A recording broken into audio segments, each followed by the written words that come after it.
ठीक है। तो हम क्या बता रहे थे, अगर पिछली प्रेगनेंसी सक्सेसफुल हुई है और डिलीवरी भी सक्सेसफुल हुई है, तो जो आगे आने वाली प्रेगनेंसी है उसके भी सक्सेस रेट के चांस और डिलीवरी होने के चांस बढ़ जाएंगे।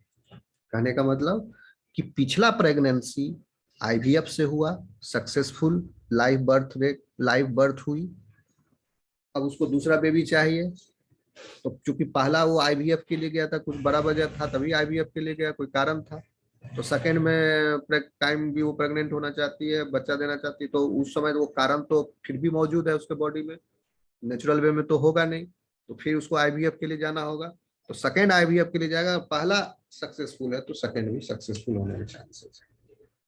आई बात समझ में? आगे चले। अगर महिला सपोज अल्कोहल कंजप्शन करती है, बताए सिगरेट या स्मोकिंग करती है, टोबैको का कंजम्पशन करती है, अगर वो बहुत ज्यादा कॉफी पीती है, ये भी देखा गया कैफीन का भी इसमें रोल है, मतलब अगर ज्यादा कैफीन है ब्लड में तब, तो वो भी हैम्पर करेगा, ये सब डिक्रीज करेंगे सक्सेस रेट को, alcohol, caffeine, smoking etcetera, narcotic substances जो है। फिर इम्ब्रियो का क्वालिटी कैसा है, ये भी सक्सेसफुल प्रेगनेंसी और उसके बाद लाइव बर्थ को डिटरमाइन करेगा, इसलिए अच्छे क्वालिटी वाले इम्ब्रियोज को ट्रांसफर किया जाता है। ओके, कुछ मान लो महिला को डिजीज है, ऑटो इम्यून डिजीज कोई, तो वह भी इसको हैम्पर करेगा, यानी ऑटो इम्यून डिजीजेज जो हैं वो भी आईवीएफ सक्सेस रेट को घटाएंगे और इंटरफेयर करेंगे प्रॉपर इम्प्लांटेशन इम्ब्रियो के होने में। Okay,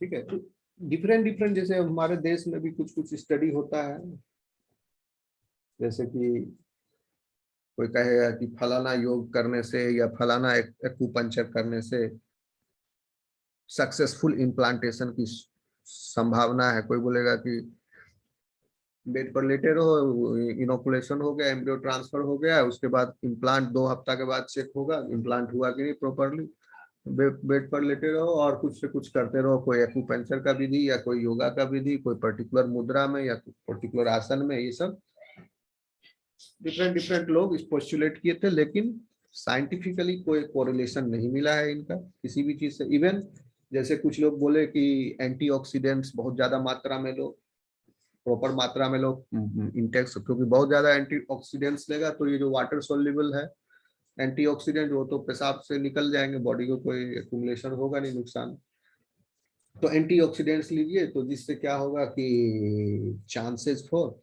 live birth will increase. कुछ कुछ एंटीऑक्सीडेंट जैसे कि आपका सिस्टीन है, एक particular derivative of the cysteine that was used, जैसे उसका नाम है आपका N acetyl cysteine, melatonin, melatonin भी एक तरह का एंटीऑक्सीडेंट है, vitamin A, vitamin C, vitamin E, folic acid, inositol, zinc, selenium, ठीक है। तो इन सब पदार्थों के सेवन से लाइव बर्थ रेट इंक्रीज करेगा, ऐसी मतलब लोगों ने हाइपोथेसिस दिया था, लेकिन कोई ऐसा क्लिनिकल सिग्निफिकेंस नहीं मिला है वैसे लोगों में जिन जो ये ले रहे हैं और जो नहीं ले रहे हैं, उनके लाइव बर्थ रेट में और जो ले रहे हैं उनके लाइव बर्थ रेट में कोई अंतर नहीं, ठीक। लेकिन ये पाया गया है कि ये ओरल ऑक्सीडेंट्स जो है अगर मेल लेता है तो, पुरुष, फीमेल को ले नहीं, अगर पुरुष ले रहा है तो लाइव बर्थ रेट बढ़ रहा है, यानी उनके स्पर्म की क्वालिटी इंप्रूव हो रही है। तो लेकिन फिर भी ये जो स्टडी हुआ है इसका कोई अभी और एविडेंस की जरूरत है, एक दो एविडेंस मिला है, तो उसे और एविडेंस मिलेंगे तो ये जो फैक्ट है वो फिर एक्सेप्ट हो जाएगा प्रॉपर तरीके से।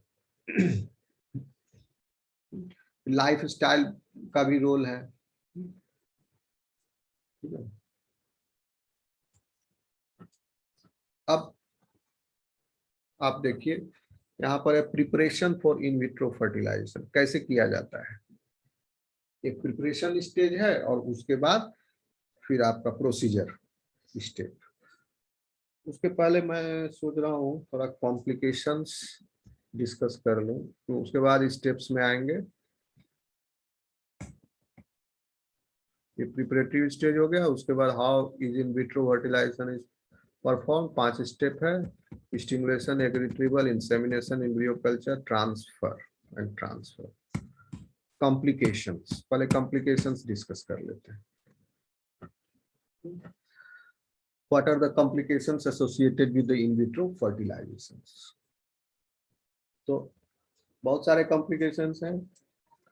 एक तो मल्टीपल बर्थ है, पहला कॉम्प्लिकेशन, यानी ये मल्टीपल प्रेगनेंसीज,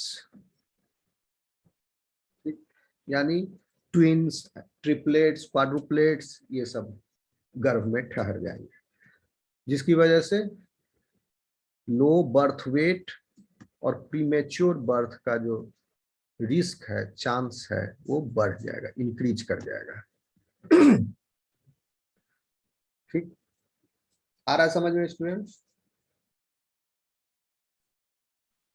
यस सर।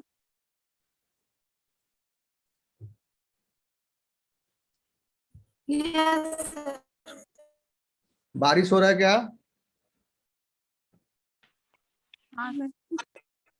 एक सेकंड, एक सेकंड, एक सेकंड रुकिए।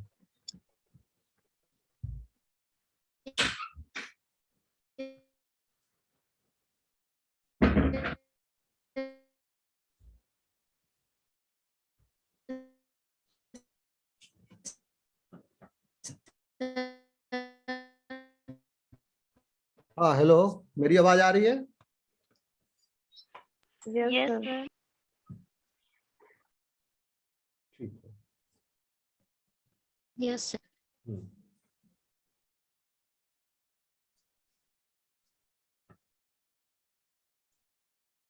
अब देखिए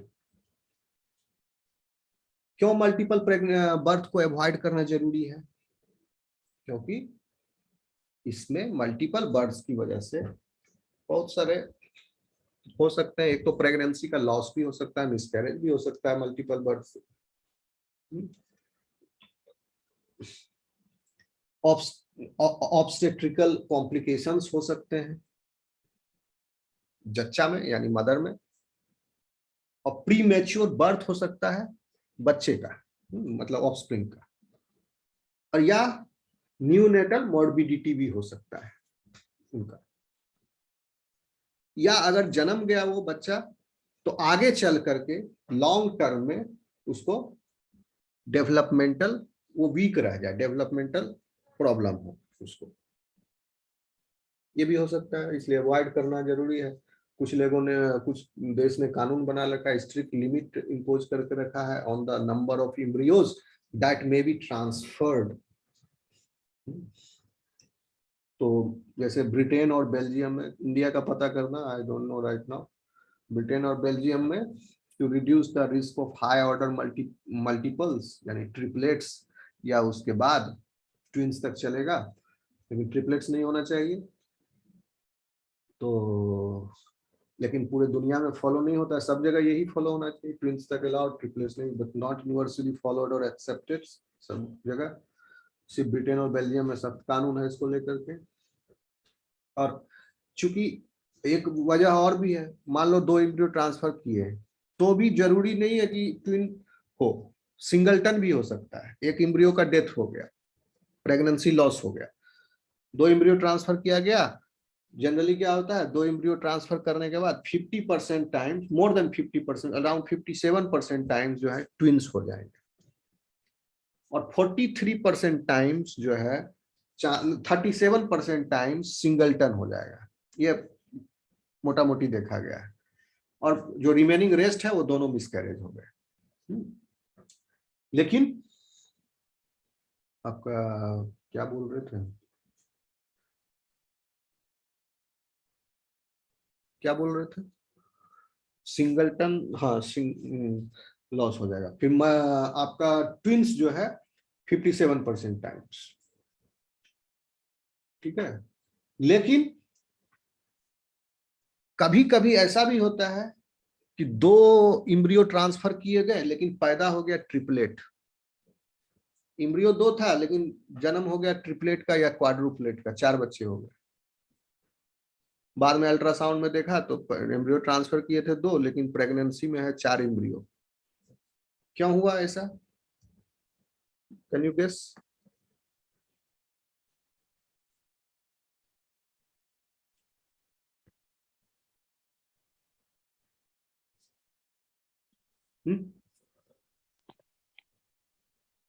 स्पॉन्टेनियस स्प्लिटिंग भी होता है। चूंकि आप जानते हैं हम लोगों का इनडिटर्मिनेट क्लीवेज है at the initial stages. Lower chordates जो हैं उनमें डिटर्मिनेट, लोअर कोर्डेट्स में नहीं, लोअर एनिमल्स बोले यानी इनवर्टिब्रेट्स में। कौन सारे एनिमल्स? जैसे कि आपके हो गए एनेलिडा टू मोलस्का, इकिनोडर्मेटा तो हो गया आपका डिटर्मिनेट, इनडिटर्मिनेट, ठीक है, टिल मोलस्का इनडिटर्मिनेट क्लीवेज। यानी क्लीवेज के जब क्लीवेज स्टार्ट हुआ सेल डिवीजन, तो जो डॉटर सेल्स बने उनका जो भविष्य है, फेट है, उसी समय तय हो गया कि वह किस बॉडी के किस हिस्से का पार्ट बनेंगे, ठीक है, किस ऑर्गन का पार्ट बनेंगे या किस जर्म लेयर को वह देंगे। ये शुरुआती डिवीजन में ही तय हो गया, डिटर्मिनेट टाइप ऑफ क्लीवेज। अब अगर क्लीवेज होने के बाद शुरुआती क्लीवेज में अगर उन डॉटर सेल्स को अलग अलग कर दिया जाए तो इम्ब्रियो बनेगा अलग अलग सेल से? नहीं बनेगा, द इम्ब्रियो विल डाई, क्योंकि क्लीवेज जो था वो डिटर्मिनेट था। अब बॉडी का हाथ समझ लो कि किसी एक आदमी से हाथ, पैर, मुंडी, गला सब अलग अलग कर दिया गया, तो वो जिंदा रहेगा आदमी? नहीं रहेगा, ठीक। लेकिन in echinodermata onwards the cleavage is indeterminate type, यानी क्लीवेज के शुरुआती सेल डिविजन्स में यह तय नहीं है कि वह सेल बॉडी का किस हिस्सा का, किस ऑर्गन का, किस जर्म लेयर का वो पार्ट बनेगा।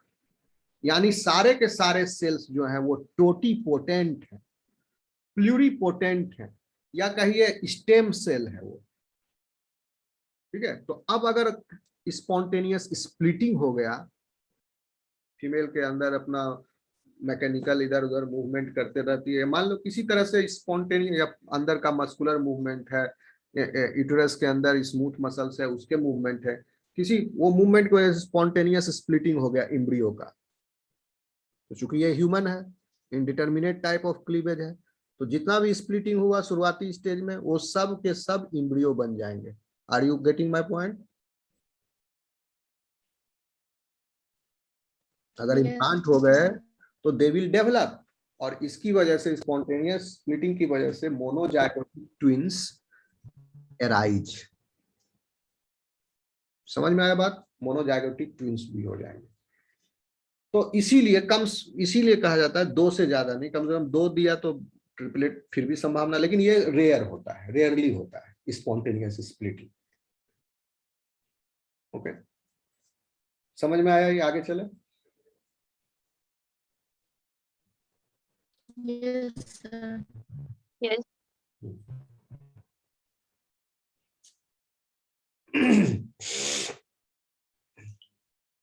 अब देखिए, ये देखा गया है, इसमें कॉम्प्लिकेशंस में एक ये भी है, सेक्स रेशियो डिस्टॉर्शन हो जाता है इन विट्रो फर्टिलाइजेशन। अच्छा ये बताइए, सबसे पहला इन विट्रो फर्टिलाइजेशन किसका हुआ था? First baby? ये जनरल नॉलेज का सवाल है, पूछ भी देता है एग्जाम में, और बहुत सर कॉमन। कोई दुर्गा नाम की थी सर, शायद कोई Yes. लूजी, लूजी लूजी ब्राउन, यस सर वो 1970, 44 साल की हो गई वो। पहला बेबी था टेस्ट ट्यूब बेबी लूजी ब्राउन 1978, और वो आपकी जिस डॉक्टर ने उसको अपना first time IVF procedure apply किया गया था, और यह जो बेबी पूरा नेचुरल वे में पैदा हुई थी, यानी कोई भी तरह का इसको ओवेरियन स्टिमुलेशन की जरूरत नहीं पड़ी थी इसके मदर को, किसी ओरल पिल की जरूरत नहीं पड़ी थी, कोई हार्मोनल इंजेक्शन की जरूरत, सुपर ओव्यूलेशन की जरूरत नहीं पड़ी, आईवीएम की जरूरत नहीं पड़ी, नेचुरली वे में ओव्यूलेट कराया गया। ओके, और उससे एग रिट्रीव करके in the petri dish doctor जो है उसके मेल पार्टनर से स्पर्म लेकर के, कोई आईसीएसआई की जरूरत नहीं पड़ी, सिंपल मिक्स किया और वो फर्टिलाइज हो गए एग, चांस भी उनका लक भी अच्छा था, और वो इम्प्लांट कर दिया, इम्प्लांट भी हो गया और सक्सेसफुल प्रेगनेंसी और बर्थ भी हो गया उसका, लूजी ब्राउन का। तो ये जो डॉक्टर थे, डॉक्टर का नाम एडवर्ड है समथिंग, और वो फेमस हो गया वर्ल्ड वाइड, पूरा दुनिया में उसका तहलका मच गया, क्योंकि इसने पहली बार एक उम्मीद की किरण दिखा दी लोगों को, उन लोगों को जो कि बांझ थे, अब जिंदगी भर वो बच्चा की चाहत में रहते हैं वो, तो उनके लिए बहुत बड़ा सॉल्यूशन दे दिया। ठीक है, तो ये इसका फैल गया प्रसिद्धि चारों तरफ, और इनको नोबेल प्राइज मिल गया इन मेडिसिन, डॉक्टर एडवर्ड को बाद में। लेकिन जब नोबेल प्राइज दिया गया था तो इनके टीम में 3 लोग थे बेसिकली इसको लूजी ब्राउन को पैदा करने में, तो तीनों को नोबेल प्राइज मिलना चाहिए था। तो उसमें एक जो नर्स थी, एक नर्स भी थी, और एक उसका female colleague, male colleague doctor था, और एक नर्स थी, 2 डॉक्टर थे मेल और एक नर्स थी। तो जब इनको नोबेल प्राइज मिला तब तक नर्स और वो जो दूसरा कलीग था वो मर चुके थे। और नोबेल प्राइज का नियम है कि वो जिंदा लोगों को दिया जाता है, पोस्टहुमसली नोबेल प्राइज नहीं दिया जाता, इसलिए गांधी जी को भी नहीं मिला। उन्होंने भी बोला पोस्टहुमसली नहीं दिया जाता है, तो उसी को सिर्फ नोबेल प्राइज मिला। ओके, एडवर्ड को, लूजी ब्राउन। समझे? तो सेक्स रेशियो डिस्टॉर्शन क्यों होता है? क्योंकि देखिए 2 तरह का, ब्लास्टोसिस्ट जब ट्रांसफर होगा और जब आईसीएसआई होगा। यह देखा गया है कि जब आईसीएसआई होता है जिस भी केस में, उसमें ज्यादातर जो है फीमेल बर्थ ज्यादा है। वैसे आईवीएफ जिसमें आईसीएसआई का जरूरत लिया गया, सॉरी, वैसे आईवीएफ जिसमें इंट्रासाइटोप्लाज्मिक स्पर्म इंजेक्शन की जरूरत नहीं पड़ी, सिंपल मिक्सिंग से फर्टिलाइजेशन हो गया, वो वाले आईवीएफ में जिसमें सिंपल मिक्सिंग से फर्टिलाइजेशन नहीं हुआ, आईसीएसआई की जरूरत पड़ी, वो वाले आईवीएफ। वैसे वाले आईवीएफ में फीमेल बर्थ ज्यादा हो रहा है, जिसमें आईसीएसआई को हेल्प लिया गया है। और वो वाले आईवीएफ जिसमें ब्लास्टोसिस्ट स्टेज में एम्ब्रियो ट्रांसफर किया गया, मतलब 6th डे पर। तो 6th डे तक पहुंचते पहुंचते, चूंकि वो पेट्री डिश में डेवलप हो रहा है ह्यूमन एम्ब्रियो के डेवलपमेंट के लिए माइक्रो एनवायरनमेंट चाहिए। कैसा? आपका यूटेराइन या फेलोपियन ट्यूब वाला माइक्रो एनवायरनमेंट, रिप्रोडक्टिव ट्रैक वाला माइक्रो एनवायरनमेंट, लेकिन ये पेट्री डिश में हो रहा है, तो ज्यादातर 3 दिन तक जिंदा रहेगा नहीं। 3 दिन 4 दिन के बाद धीरे धीरे सेल्स एम्ब्रियो जो है मरने लगते हैं।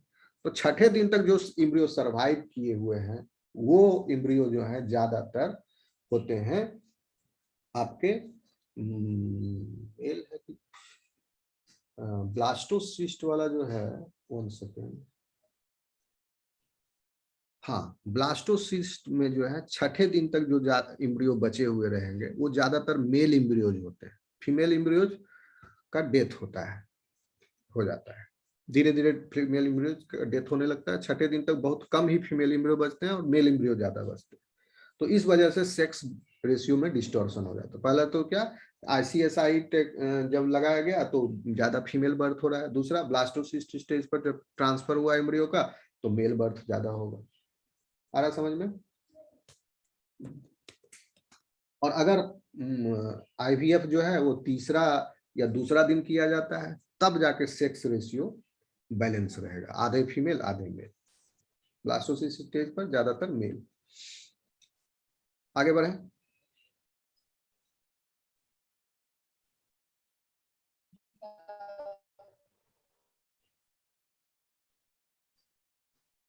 sir. Third complication is the spread of infectious disease. Infectious disease का भी स्प्रेड हो सकता है बाय इन विट्रो फर्टिलाइजेशन। ठीक, अगर मानो कि मेल को HIV है या हेपेटाइटिस है या इस प्रकार का कोई वायरल मार्कर है, तो उससे ऑब्टेन किया हुआ जो सीमेन है उसमें वो वायरल मार्कर्स मौजूद होंगे उस सीमेन में भी। और उस सीमेन को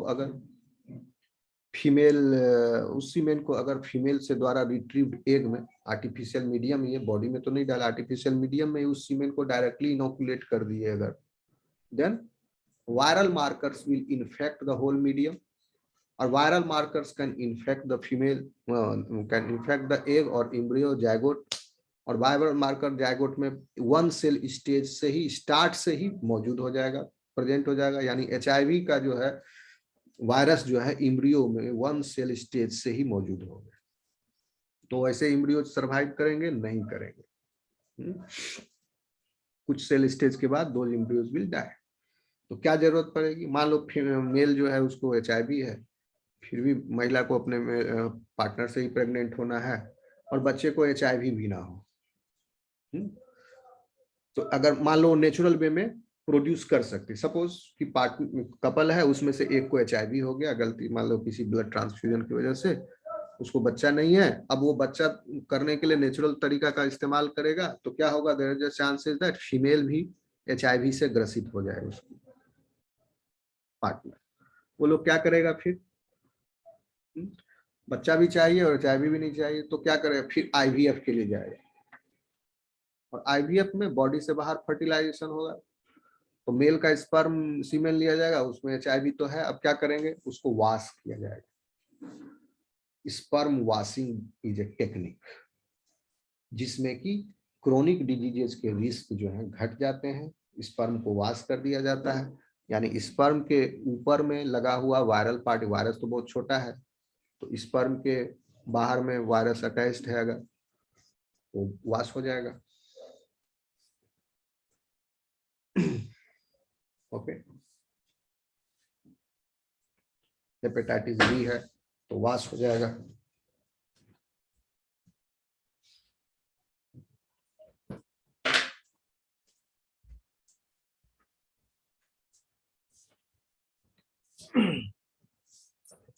तो वॉशिंग की जरूरत सिर्फ स्पर्म को है, एग को वॉशिंग की जरूरत नहीं है, क्योंकि क्या फायदा एग को वॉश करके?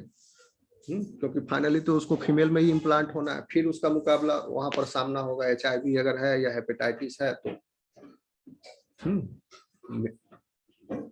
प्रेगनेंसी मेल का तो नहीं होना है, फीमेल का होगा। तो इसीलिए स्पर्म वॉशिंग की जरूरत है। आ रहा है समझ में?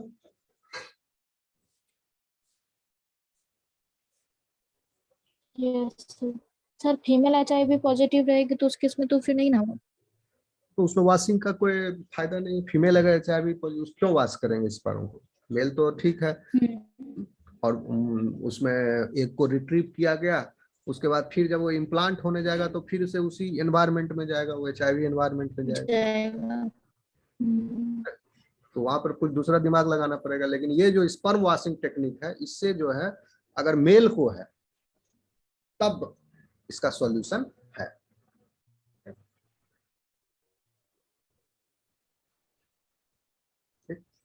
बहुत सारा प्रोटोकॉल है, अभी इतना जानने की जरूरत नहीं है आपको, इतना जान लो। हर कंट्री का अलग अलग प्रोटोकॉल, जैसे कुछ कंट्री जो है बोल दिया पहले कि क्योंकि साइंटिस्ट भी बाद में इन लोग को ऑब्जर्वेशन और स्टडी और रिजल्ट मिलता है कुछ टाइम के बाद, तो शुरू में कह दिया कि जो हेपेटाइटिस बी का इंजेक्शन लिए, वैक्सीनेशन लिए हुए है, अगर मान लो हेपेटाइटिस बी है तभी वो IVF करा सकते हैं। लेकिन देखा गया फिर इसका तो कोई फायदा है नहीं, फिर रिवोक कर दिया गया। फिर जापान वालों ने HIV के ऊपर नियम बनाया, तो ऐसे करके फिर रिवोक कर दिया। फिर दूसरे प्रोटोकॉल की तलाश में है, कोई अच्छा प्रोटोकॉल मिलेगा। अभी तक फिलहाल उस पर रोक लगा हुआ कि HIV इन्फेक्टेड पेरेंट्स जो हैं they can not go for IVF right now in Japan. उसके लिए वो लोग कोई अच्छा प्रोटोकॉल को डेवलप करेंगे, फिर दे विल अलाउ अगेन। ठीक है, तो अब देखिए एक्टोपिक प्रेगनेंसी बता ही दिए। ओके, लेकिन कुछ र्यूमर्स हैं, जैसे कि अगर आईवीएफ के लिए जाओगे तो कुछ लोग बोलते हैं कि सर्वाइकल कैंसर हो जाएगा, या ओवेरियन कैंसर हो जाएगा, या एंडोमेट्रियल कैंसर हो जाएगा, या ब्रेस्ट कैंसर हो जाएगा, इस तरह का। गोनाडोट्रोपिन का इंजेक्शन ले रहे हैं, और भी बहुत बहुत सारा बॉडी पर एक्सपेरिमेंट हो रहा है। ऐसा कोई बात नहीं है, कोई भी इस तरह का स्टडी में कोई कोरिलेशन नहीं मिला है कि जो फीमेल्स आईजीएफ के लिए गए उनके अंदर cervical cancer, ovarian cancer, endometrial cancer, इस तरह के कंडीशन उत्पन्न हो। नहीं, जो नॉर्मल पॉपुलेशन में इन कैंसर का जो रेट है, वही रेट आईवीएफ पाने वाले फीमेल्स के पॉपुलेशन में भी रेट है, सेम रेट है।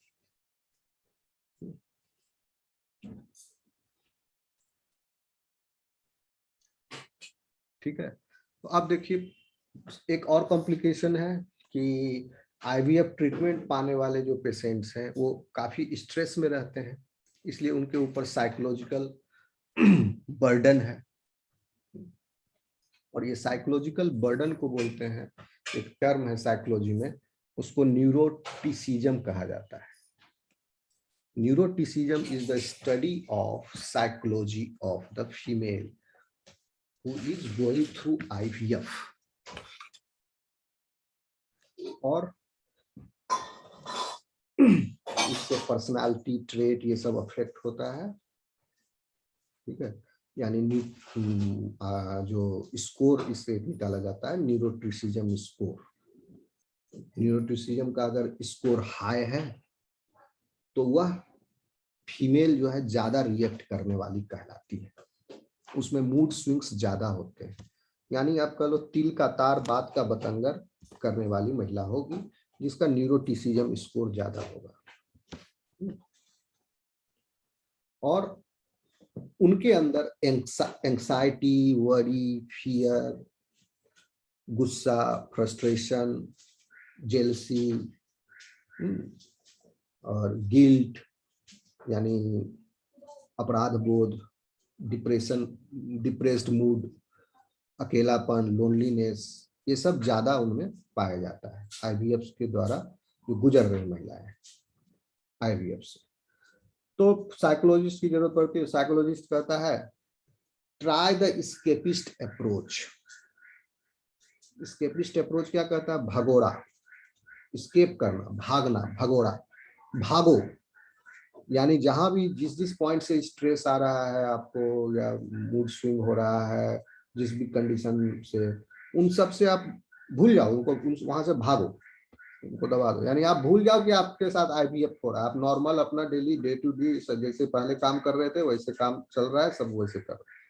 आपका केयर करने वाला कोई दूसरा आदमी होगा जो कि हर बात का ध्यान रखेगा कि कब दवाई लेनी है, कब रेस्ट लेना है, कब क्या करना है। वो दूसरा कोई थर्ड व्यक्ति होगा, वो ध्यान रखेगा।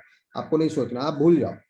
लेकिन अगर क्योंकि आप याद रखोगे तो इसके साथ ये सब न्यूरोटिसिज्म स्कोर आपका हाई होगा, मूड स्विंग्स होंगे, और फिर अब न्यूरोटिसिज्म स्कोर हाई होगा तो स्ट्रेस होगा, स्ट्रेस होगा तो फिर आईवीएफ का रेट, यानी न्यूरोटिसिज्म स्कोर हाई है तो आईवीएफ का सक्सेस रेट फिर घटेगा। तो खुद ब खुद आप अपना आईवीएफ का सक्सेस रेट घटाओगे। लेकिन क्या करें, महिला कोई चारा है नहीं, वो तो सोचेगी, दिमाग तो है ही। तो इसलिए कहा जाता है एस्केपिस्ट अप्रोच ट्राई करो। जहां भी इस तरह का परिस्थिति उत्पन्न हुआ, भूल जाओ, वहां से भाग लो। आ रहा समझ में?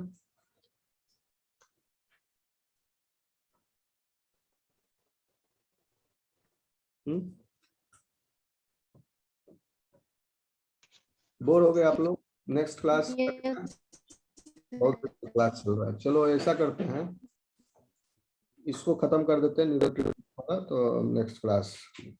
तो आप देख लीजिए, जैसे कि तो अब क्या जरूरत पड़ेगी? सोशल सपोर्ट की जरूरत पड़ती है इसमें। तो अगर सब लोग, परिवार के सारे लोग कोऑपरेटिव हैं तो इससे ओवरकम कर लेती है महिला, और आईवीएफ भी सक्सेसफुल हो जाएगा। बहुत बड़ा सेटबैक लगता है तब जब निगेटिव प्रेगनेंसी टेस्ट आती है स्टेज 10 पर, तो उससे फिर डिप्रेशन भी हो जाता है आगे। ठीक है, तो एक तो सक्सेस रेट घटेगा। सक्सेस रेट कैसे मेजर कर रहा है आईवीएफ का? प्रेगनेंसी रेट से और लाइव बर्थ रेट से। ये भी घटेगा इससे, एंग्जाइटी से। ओके, और ये इसके अलावा भी जैसे और स्टडी जो है शो किया गया कि स्ट्रेस फुल कंडीशन में and during the course of IVF Venus thrombosis हो सकती है स्ट्रेस की वजह से। या वीनस थ्रोम्बोसिस को बोलते हैं पल्मोनरी एम्बोलिज्म, यानी पल्मोनरी वेन में ब्लॉकेज हो सकता है। पल्मोनरी वेन किसको कहते हैं? पल्मोनरी वेन का क्या काम है बताइए तो आप लोग, पहले इस सवाल के जवाब तुम लोग जानते हो। पल्मोनरी वेन क्या करता है?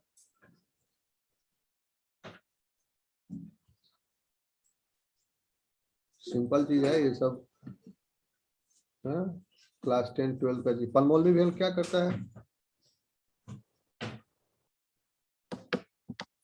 सर ये तो हार्ट में ऑक्सीजन ब्लड को लेता है। यस, पल्मोनरी वेन जो है लंग से हार्ट में ऑक्सीजनेटेड ब्लड Yes. ला ऐसा वेन है जिसमें ऑक्सीजनेटेड ब्लड है, दैट इज पल्मोनरी वेन। उसके अलावा सारे वेन्स में डीऑक्सीजनेटेड ब्लड है। तो पल्मोनरी वेन में अगर ब्लॉकेज हो जाएगा तो सोचो उसका कितना बड़ा इफेक्ट होगा। बहुत बड़ा इफेक्ट होगा, क्योंकि एक ही वो वेन है जिससे आपके बॉडी के पूरे बॉडी के रिक्वायरमेंट के सारे ऑक्सीजनेटेड ब्लड उसी एक वेन से सप्लाई हो रहा है। तो वो वेन बड़ा मोटा वेन होता है। सारा ऑक्सीजनेटेड ब्लड और लंग से हार्ट में आ रहा है, और उसमें ब्लॉकेज हो गया तो oxygen supply in general systemic पूरे बॉडी के लिए डिक्रीज हो जाएगा, और हार्ट में जो required volume of the blood जो पहुंचना चाहिए वो नहीं पहुंचेगा ब्लॉकेज की वजह से।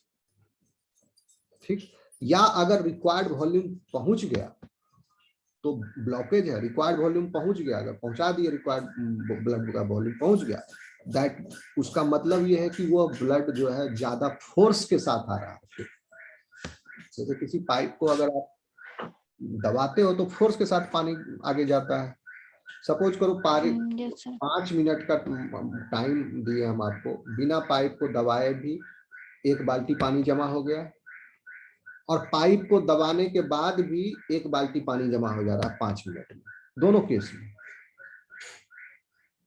समझे? अगर नहीं दबाया है तो भी 5 मिनट लग रहा है 1 बाल्टी भरने में, और मान लो कि दबाने के बाद भी 5 मिनट लगा बाल्टी को भरने में, तो दैट मीन्स दबाने के बाद जो है फोर्स बढ़ गया पानी का, तब वो जल्दी बढ़ गया, मतलब उतना ही टाइम लगा उसको भरने में। तो अगर अब पल्मोनरी ऑब्स्ट्रक्शन है और required volume of the blood if reaching the heart, that means that blood का pressure in that local region because of the obstruction is very high,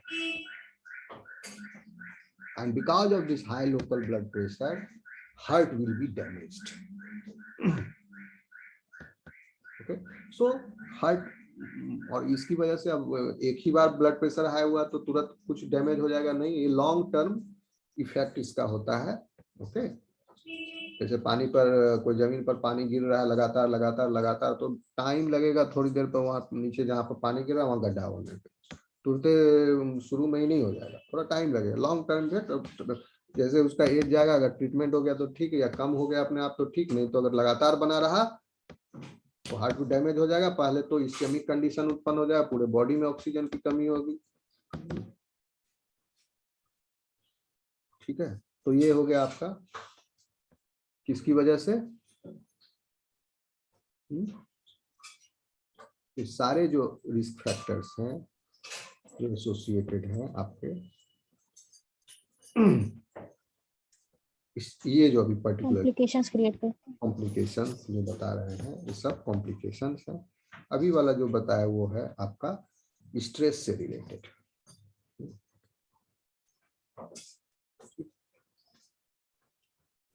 लेकिन प्रेगनेंसी टेस्ट का रिजल्ट निगेटिव आना stress बढ़ा देगा किसमें? Female में। तो mails में क्या होगा? मेल्स को भी स्ट्रेस बढ़ता है क्या? बढ़ता ही है, क्योंकि वो भी लगा हुआ है बेचारा, है। लेकिन उन्हें एंग्जाइटी या डिप्रेशन नहीं पैदा होता है, ठीक है, क्योंकि मेल्स के अंदर ये हार्मोन से एसोसिएटेड नहीं है। उनके अंदर हार्मोनल ट्रीटमेंट और उसका ऊपर नीचे चल रहा था, हार्मोन्स का मॉनिटरिंग, इंजेक्शन कभी दिया तो बढ़ाए, एफएसएच एलएच बढ़ा, कभी एससीजी का इंजेक्शन पड़ा, हार्मोन के साथ खिलवाड़ उनके अंदर हो रही थी, फीमेल्स के अंदर, और उसका रिजल्ट निगेटिव आने के बाद वो हार्मोन्स भी गड़बड़ है और उसका स्ट्रेस और ज्यादा हो जाता है मेल में, और वो कन्वर्ट हो जाता है डिप्रेशन में। मेल में अगर प्रेगनेंसी रिजल्ट निगेटिव आ गया, वो थोड़ा सा 1-2 दिन के लिए दुखी होगा, उसके बाद भूल जाएगा। उनके लिए कोई रिस्क फैक्टर नहीं है, उनमें डिप्रेशन नहीं है, क्योंकि उनके हार्मोन के साथ खिलवाड़ नहीं हुआ, उनका दिमाग पर असर पड़ा और 2 दिन में फिर पैसा पर असर पड़ा, उसका बैंक बैलेंस थोड़ा घटा, और फिर वो देखेगा कि अब आगे हम सेकेंड साइकिल के लिए जा सकते हैं कि नहीं जा सकते हैं, या थोड़ा टाइम के बाद जा सकते हैं, और फिर डॉक्टर से वो करके अपना सेट करेगा।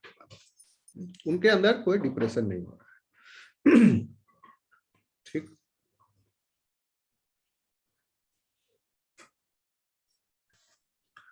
यहाँ पर आपका ये अभी कॉम्प्लिकेशन और है, बर्थ डिफेक्ट्स भी बताएंगे इसमें, और आपका देखिए जैसे अभी यहाँ पर हम एक टॉपिक प्रेगनेंसी डिस्कस कर लिए, मैरिज प्रेगनेंसी लॉस डिस्कस कर लिए, ovarian hyper stimulation syndrome OHSS, ये भी पिछला क्लास में डिस्कस किए थे, अभी डिस्कस करना रह रहा है, और भी कुछ कॉम्प्लिकेशंस हैं बहुत सारे।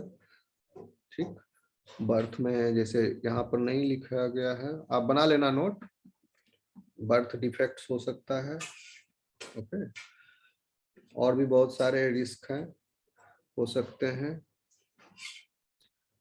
बच्चों में क्या क्या रिस्क है और माता में क्या क्या रिस्क। ये माता का रिस्क बता रहे हैं, बच्चों में क्या रिस्क है, BW सिंड्रोम होता है, वो हो सकता है, कॉन्जेनाइटल एनोमलीज हो सकते हैं, और हिमरेज हो सकता है, एंटीपार्टम हिमरेज एक है, वो भी हो सकता है। फिर आपको प्रीटर्म बर्थ हो गया, लो बर्थ रेट हो गया, एक्सट्रीम केस जो है प्रीनेटल मोर्टेलिटी, यानी पैदा होने से पहले ही मर गया, एडवांस प्रेगनेंसी स्टेज में ही, मिसकैरेज किसको बोलते हैं, जो मतलब इनिशियल प्रेगनेंसी स्टेज में डेथ हुई,